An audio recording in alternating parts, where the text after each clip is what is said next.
Testing. We're live. Just getting a signal. Yes, we're live. Yes, just going now, yeah.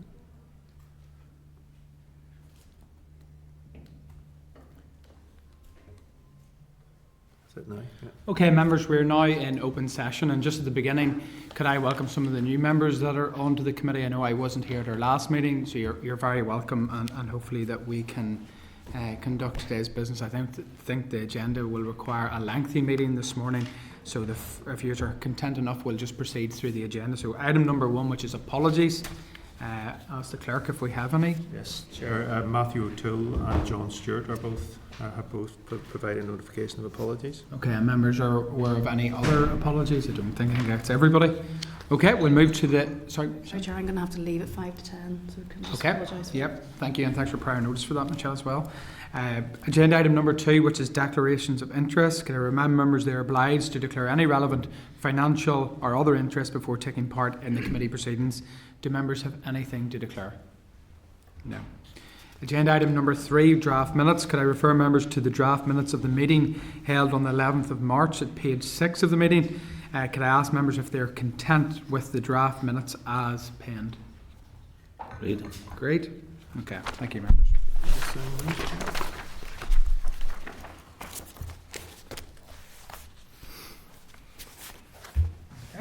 Agenda item number 4, matters arising. I have none. Agenda item number 5, review into the Assembly and Executive Reform, topic 10, briefing by RAISE. I'd ask members to follow the documents in the meeting pack, starting at page 16. You'll see it at page 28, page 32 and page 35. And I'd ask Shane maybe to introduce this agenda item before we hand over then to Ray.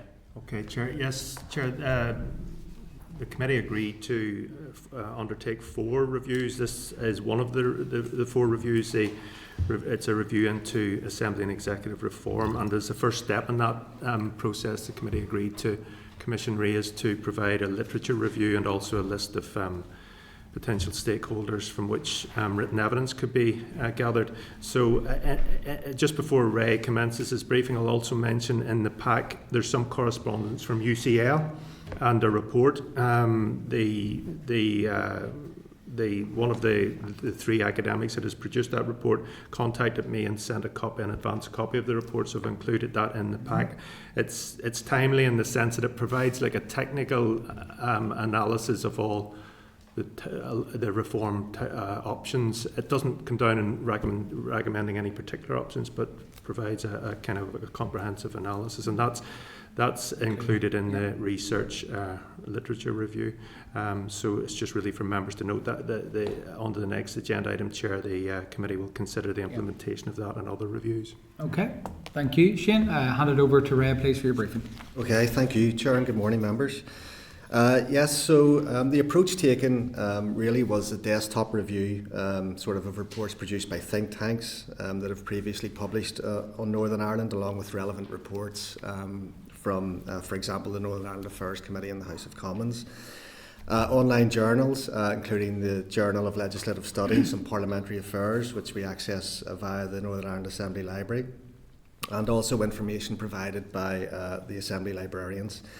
So, members, just to run through the reports and to start off with the report that Shane has just mentioned, because it is timely and it is very comprehensive, actually, and draws on previous research as well. So it was produced by the Constitution Unit. Its authors were Conor Kelly, Alan Rennick and Alan Weissall. It's called The Reform of Stormont, Options for Discussion, published just a couple of weeks ago. So the report assesses proposals to reform the Assembly and Executive, examining each against a number of criteria, which are the likelihood that the institutions could collapse, the protection of equity in the system, especially across Northern Ireland's political communities, the promotion of good governance and better delivery of public services, and it's also their proposals are also measured against to what extent, if implemented, they would depart from the original Good Friday Belfast Agreement. So the proposals for reform included, beginning with the executive, and I'll just run through these very quickly, returning to a joint ticket for electing First and Deputy First Ministers, moving to a voluntary coalition approach to executive formation endorsed by a weighted majority, which could be as low as 55% or as high as 75%, and it could actually change after each election depending on the election results. An alternative weighted majority threshold for electing the First and Deputy First Ministers. Transferring nomination rights if a party refuses to nominate a First or Deputy First Minister. Counting the First and Deputy First Ministers in the D'Hondt process. Renaming the First and Deputy First Minister's office, so Joint First Ministers. Changing the number of First Ministers to 1, or a more radical proposal is 3 to represent those that designated as other. Appointing the Justice Minister by the D'Hondt system. Ensuring formulation and delivery of an effective programme for government. And decision-making processes in the executive.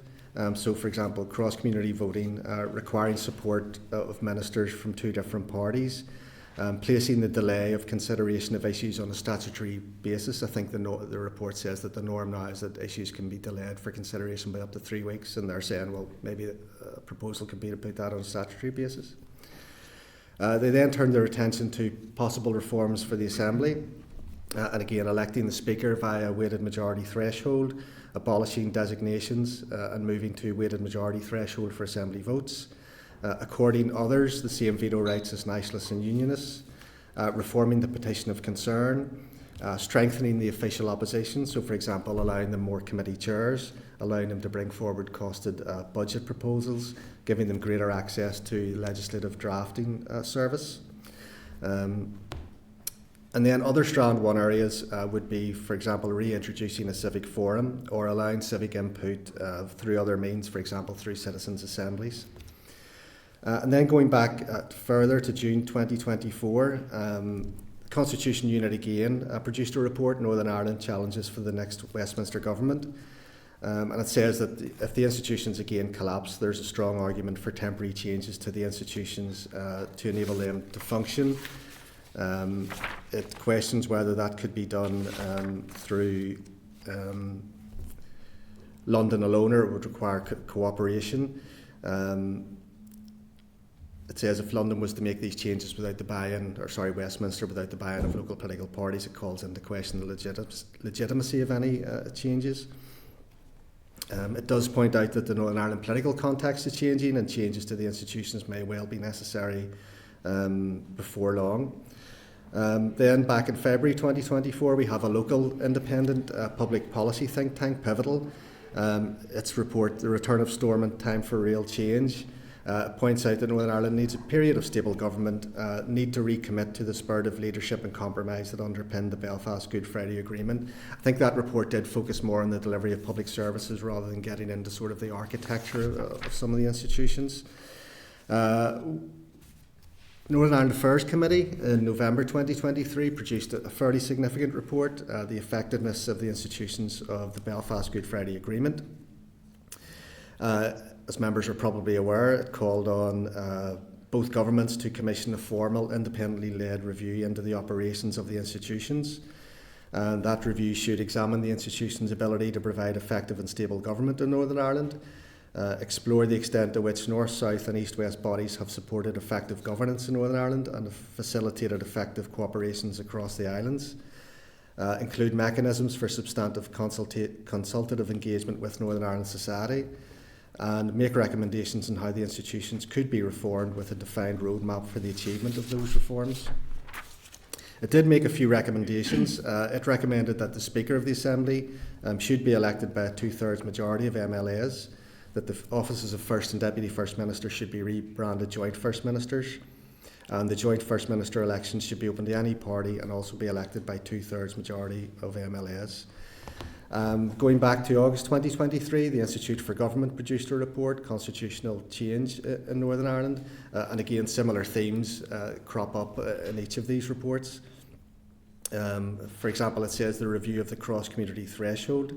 It states that in keeping with the principle of power-sharing government, the established third designation could be granted equal democratic weight by amending the definition of cross-community consent so that to pass, qualifying votes would be required to meet a threshold of either a majority of members present and voting that included a multiplicity of the 3 designations, or a 60% majority of members present and voting that included 20% designated Unionist, 20% designated Nationalist and 20% designated neither. which is a reformed sort of weighted consent. It goes on to talk about the nomination of First and Deputy First Ministers. Says that building on, the system for electing First and Deputy First Ministers could be revised back to the original 1998 agreement-derived system, but under the new threshold for achieving consent, either parallel or weighted across all three political communities. And it argues that such a revision would make it harder for any one party to wield the power of veto. It then went on to discuss the impact of post-Brexit arrangements on Northern Ireland, which I'll probably skip over. I know that's not necessarily one for this committee. It also recommended that an obligation could be introduced such that any, and this is UK legislation, such that any new legislation and or any significant revision of existing domestic legislation is required to account for the impact it does or may have on existing or future areas of cooperation across either a north-south or east-west axis, or both. And again, the Constitution Unit, going back to July 2023, some of these reports coincided now with the 25th anniversary of the Assembly, produced a report, Perspectives on the Belfast Good Friday Agreement, examining diverse views. It's examined the public opinion on the Assembly and how the institutions functioned. And again, the Constitution Unit produced the Agreement of 25, Time for a Constitutional Change in Northern Ireland. The paper argues that the debate is needed about the future that is realistic and lays greater emphasis on advancing by consensus, consistent with the principles embodied in much of the agreement. The Assembly at 25 was a seminar organised, a deliberative forum on possible reforms to power sharing. It reported on the findings of a small-scale citizens' assembly, which brought together a broadly representative sample of people from across Northern Ireland. And it asked for views on maintaining the current power sharing system, replacing the system with a government formation system based purely on negotiation between political parties, or replacing the current system with a government formation system based on both negotiation and cross-community inclusion. So issues such as qualified voluntary coalition, gauging potential reforms on the institution. And it says that the public should be consulted before any reforms are implemented. And there's a research paper available and also a PowerPoint presentation that sets out the findings of that. And again, I think as we go further back, sort of the reports, well, if not become less relevant, but sort of begin to time out, especially in light of the recent report published a couple of months ago. So again, the last large report from the Constitution Unit, Northern Ireland's Political Future, Challenges After the Assembly Elections, a discussion paper published in May 2022, and again sets out some of the themes that are familiar, with a particular emphasis on the Northern Ireland Protocol, which again is perhaps less relevant to the work of this committee. Chair, that's an overview of the literature review. In terms of just stakeholders, the report from the Northern Ireland Affairs Committee in the House of Commons really had a comprehensive list of stakeholders. The only additional two that we set out there are two academics that have previously written extensively on Northern Ireland and consociationism. So it's Brendan O'Leary and Christopher McCrudden, and I've set out short biographies there. But really, the Northern Ireland Affairs Committee has some very senior political figures and some leading academics, and I think that pretty much has it covered. So, Chair, that's just an overview of the reports. Firstly, thank you very much, Ray, and I appreciate the research team pulling together that, particularly that literature review. And I just remind members that every one of the papers is publicly available on the web, and they're also hyperlinked in your papers from page 18 or 16. Sorry. I know some of them are from the same organisation, but maybe in different themes. But there's largely a degree of synergy with them. Just on the stakeholder list, obviously it is an extensive list, but there's names in that obviously need to change given the even political leaders, etc. They owe list to this list. That's just the 2 points that I would raise. So thank you very much. I'll ask members, do they have any questions of Ray before he leaves? Members content on that? Ray, thank you very much for your time and for the briefing. We look forward to it. Thank you, Chair. Thanks, members. Okay, members, we'll move to agenda item number 6, which is AERC review, or the next step. So can I refer members to the following secretarial briefing papers in the meeting pack, so from page 122 through to 134. And could I just advise members that each of these implementation plans will be considered in turn with the discussions and decisions made accordingly. So firstly, we have at page 122 of the meeting, we have topic 10. So I'd invite Shane to introduce this item. Chair, and there is kind of a similarity of approach in each of these implementation plans in terms of gathering evidence, Chair. So the first one is in relation to the review of the Assembly and Executive reform, and that's at page 122. The committee agreed that it would draw, Chair, on existing evidence, and the research has highlighted some of that. Other evidence that the committee has identified includes the work that the predecessor AERC undertook and the Northern Ireland Affairs Committee inquiry. Just in terms of the steps from paragraphs 5 onwards, so the committee has today received the research. There's at paragraph 5b, there's a list of stakeholders that the committee had previously identified when it was looking at the terms of reference. So the proposal would be to put the standard public call for evidence out and to provide some background information with that to help guide and focus stakeholders in providing their responses. So in addition to, for example, the research paper, some prompt questions could be used in the consultation and the call for evidence, but to help focus the responses. And there's some suggested questions there that could be put to stakeholders as part of the call for evidence. And also, as I say, the research paper would help provide background source information for stakeholders to consider as well.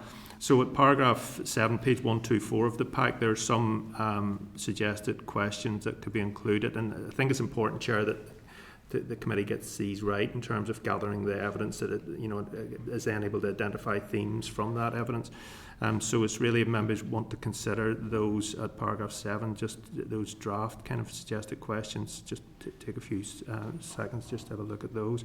And then there's also once the written submissions would be received, the committee could then consider which stakeholders it might wish to invite oral evidence from. There's also an opportunity, if the committee wanted to go ahead with inviting those academics that have produced the recent report in for an oral evidence session at the next ARC meeting. There'd be space in the agenda to do that if that's something the committee want to do in the meantime. The date for the close of the call for evidence is Friday, I think it's the 29th of May, Chair. 26th of May, sorry, Monday the 26th of May. That's to give some weeks, and allowing for the Easter period. And then after that, the committee at its meeting in June would be in a position to see which stakeholders had responded and then decide in terms of oral evidence sessions, Chair. Okay. You have one, Shane? That's it. Yeah. Okay, members, does anybody have a question of Shane in relation to this particular topic? Yes, just understand how we're engaging the public in this and what your proposal is around that. So my understanding is this is to make a call for evidence, so anybody who wants to come in and give us evidence, they have till the 26th to express an interest, really. In terms of those questions and how we're going to engage the public through citizen space, what way is that going to work, and do we get to see the questions in advance of that? Will we do a press release? Will we? Yeah, so those questions, Chair, would be used on the Citizen Space platform, so members of the public could go in and there's a public notice is put out for calls for evidence from the Assembly generally, so members of the public could go to the Citizen Space website and address those questions if you like as well. When do you propose that will go out, and how long would that be open for? Well, that could go out if it's agreed at this meeting. It could go out after this meeting, and then it would be run until the 26th of May. Seems like quite a short space potentially for the public to engage with. I'm not sure those questions maybe are written in a way that would be suitable for the general public. I understand people who perhaps work in this field are academics. It would make sense, but we're asking them to think about what their proposals might be. Would it be better to maybe to have some common themes in there? That if you look across the literature review, there are definitely things around First Minister, Deputy First Minister, designations, weighted majority. There's certain themes perhaps that we could perhaps put into the citizen space that allows us to get a feel for where the public's interest is. This is quite a broad question, maybe won't really engage them. Okay, so we're going to open it up for other members' questions. I suppose on that particular point too, I'd imagine, Shane, this is the standard process in which Assembly operate by. It's very familiar to me, given the Windsor framework do exactly the same, where it's citizen space, and therefore you get a wide range of people. They'll probably not answer. They'll answer the question in their own manner. I've seen this time and time again. Is that the standard procedure? Yeah, Chair, it is, and the difficulty can be that the committees can receive submissions very wide ranging, and it's very difficult to draw themes from that unless it's focused in some way. Chair as well. Well, no, listen, I don't disagree with what Michelle's saying. Absolutely, we need to hear from the public. The only thing is, we're still understanding the implications of this, and I suppose the people that we invite, the academics or the stakeholders that we invite to give us evidence, they're going to be informing. Well, I'm going to speak for myself, informing myself, because certainly I don't understand the ramifications of some of the changes that may be made. So while we may not get like substantive contributions from the public, they'll air their views the same way everybody else will. But I think once we get further down the process in this here, and we all understand, and we have the evidence, and we have the information around what the impact will be of some of these changes, then I think we can have a more fuller discussion and put that information out to the public as well. No, I think it's a fair point. I think you have to remember what stage it's at. It's a call for evidence. Obviously those that will engage from an academic point of view, their information's already out there. I don't think that's largely going to change much, given who's there. What you will probably find is that, particularly given some of those headlines there, the headline topics, I would imagine that anybody in the general public that wants to engage, given that it'll be very open, that issue, there will be we'll probably get all forms of answers in all sorts of ways from different members, but that's just my view. Just one question that's probably an obvious omission. Just, do we think any party should have the power to collapse the Assembly? Seems like the big talking point, and perhaps ask that directly. I'm open to members' for views on it. I think it's how you frame that as well. Chair, first of all, this is a process that's been used even in terms of the Remuneration Committee. It's the same process, and it seems to have worked well. People have the opportunity to respond. I think that we have to be careful is that we don't, we have to give the people the opportunity to respond, not put sort of ideas in their head either. It's sort of being open-minded and ensuring that people have the opportunity to respond. I think that the fact that certainly what I've read is some of the reports will be included, isn't that right, in terms of links and things for people to read and to see some of the proposals and opinions from others. So for me, I'm fairly content with what is there, to be honest. Okay, so we have two. Not questioning the process, just some of the content. So can I ask, do we have agreement for the outlined approach for gathering of evidence, or do members want that changed to have which is fine, it's more just some of the specifics. Well, in your hands, members. I would have no difficulty with the proposal Michelle is making. I think we should have, or at least examine as wide a spectrum of views as possible around this. Yeah, so what would you be suggesting then on that?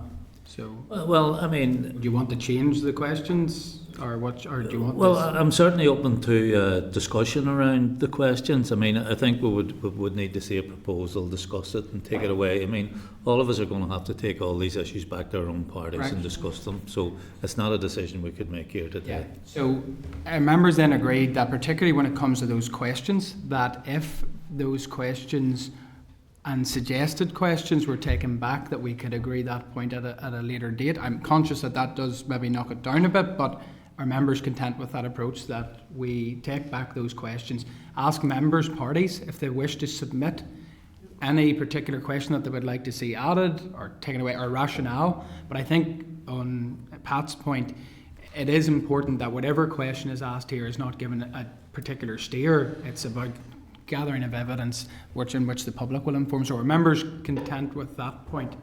I mean, look, I'm not trying to delay this. I was just offering one question, I guess, that feels obvious that isn't there. It's just the big talking point around this is around vetoes and collapse of the Assembly. If you think that can be captured from just a very, very broad question, do you think the institution needs to be reformed? I'm not sure how the public will respond to that. But look, if you think the public are informed enough to be able to answer questions around what specific reforms would you propose, I think that's really broad. But look, if we're going to end up delaying this by another... In members' hands, you can either agree the approach that's been outlined by the clerk in the paper, or if you want to take it back, I'm in your hands. I'll take proposals at this stage because we have went on long enough. Do we have a... I think you indicated... I personally think that we go with what we have, but that we're not closing things off, because the reality is that when we get those views, there's going to be ample opportunity to hear from people in terms of oral evidence, to further interrogate some of the things that have come forward. If we are going down the line of opening it up, then, you know, if we want to go back and delay things or go back to parties and ask for questions we brought forward, then if that's the will of the committee, we're certainly not going to stand in the way. So, can we do it by email? Can we, have a response, other questions that need to be added in for... I'll defer to the clerk on this particular aspect. Well, Chair, I would still require the committee to ratify. agree. Yeah.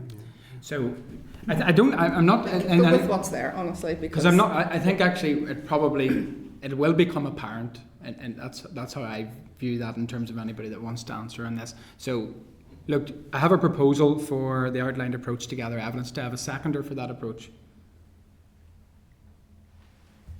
Sorry, is that Michelle's proposal? No, I'm saying Michelle.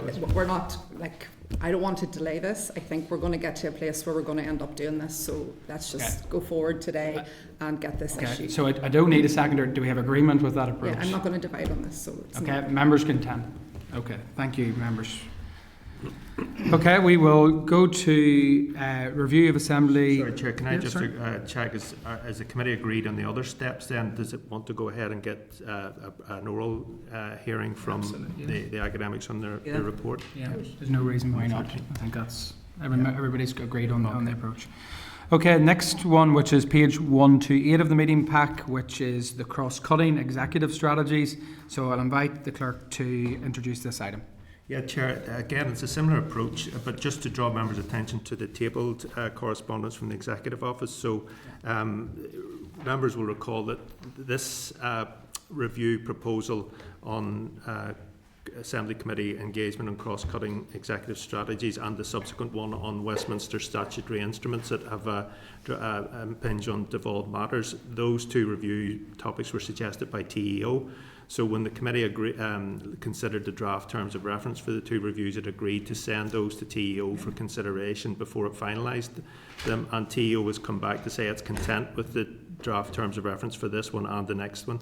So, that being said, it's really, again, it's to consider if the committee's content with the proposed steps being proposed in terms of gathering the evidence here, and that starts at paragraph 8. And they, so... Technical difficulties. But yeah, so it's the same approach, Chair. It's the question really the committee needs to consider about here is whether there's 3 reviews ongoing. So if some of the stakeholders are the same stakeholders, there could be some overload in terms of going out to the same stakeholders at the one time. Does the committee want to do that, or does it want to stage these? It's agreed one already, and the closing date the 26th of May. Does it want to stage the next 2? Rather than get the same information. Look, again, I suppose that's are you... Yeah. Sorry? No, that's fine, Chair. So it's really that question, and then if the committee's agreed with the approach proposed there. Well, on that point of staging, what would you be suggesting from a clerking perspective? Yeah, well, I think there might be something to stage it, maybe even a matter of a couple of weeks. Each one staged a couple of weeks, just that it's not overload for stakeholders. Okay. So members noted the correspondence from the Executive Office welcoming, their inclusion, and I like that in terms of their looking forward to cooperating with us in terms of their relevant responsibilities. Members, you've heard it suggested in terms of staging. Would members generally be of that opinion? Does anybody have any particular questions I know this will probably not be the biggest substance point, but I'm just trying to see if there's agreement for that approach as suggested by Shane. Yeah, members content enough. Is there any, so good. If nobody has any questions, can I seek agreement for the outlined approach to gathering evidence at page 8 to 11, 129 to 130, and subject to the finalisation of the review terms of reference? Agreed. Okay, thank you, members. We'll now go to the review of the development of a formal process and guidance on the handling of Westminster statutory instruments which include a role for the Assembly implementation plan, page 134 of the meeting pack, and hand it over to Nick at this stage to introduce, I think, your names. Thank you, Chair.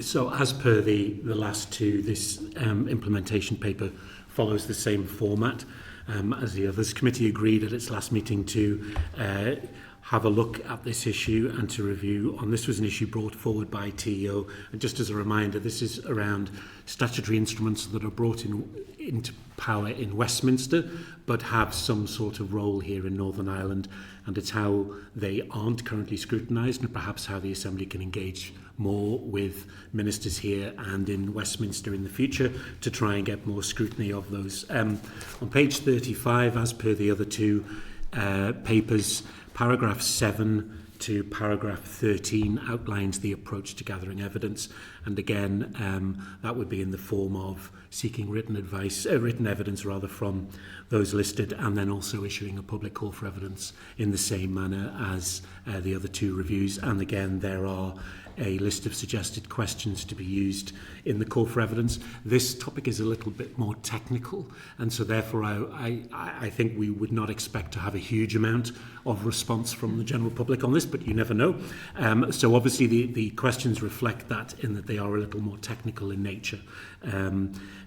So the only other thing the committee would need to think about is, as discussed with the ladder, is the timescales around this, whether they wish this to happen again perhaps 4 or 6 weeks down the line, or whether the committee would want to park this one until the other two are a bit further progressed and then come back to this. So, okay, thank you, Nick. And I think probably you could maybe at a later date come back to us with what you think phase looks like in relation to timescales that are realistic for you all. But look, do members have any questions on that particular item?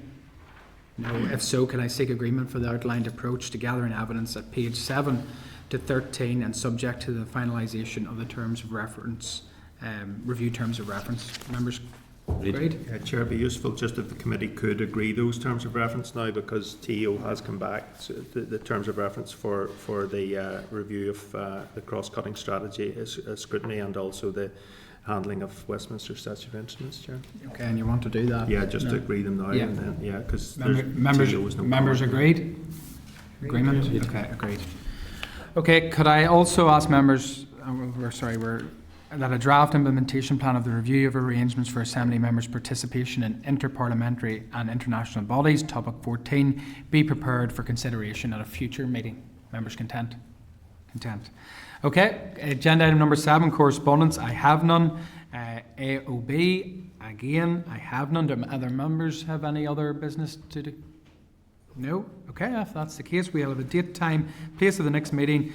For members that the next committee meeting will be scheduled for Tuesday the 13th of May, 9:30 in room 21.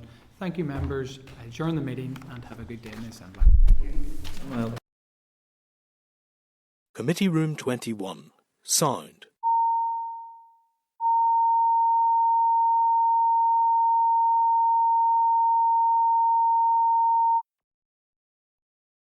Committee Room 21. Sound.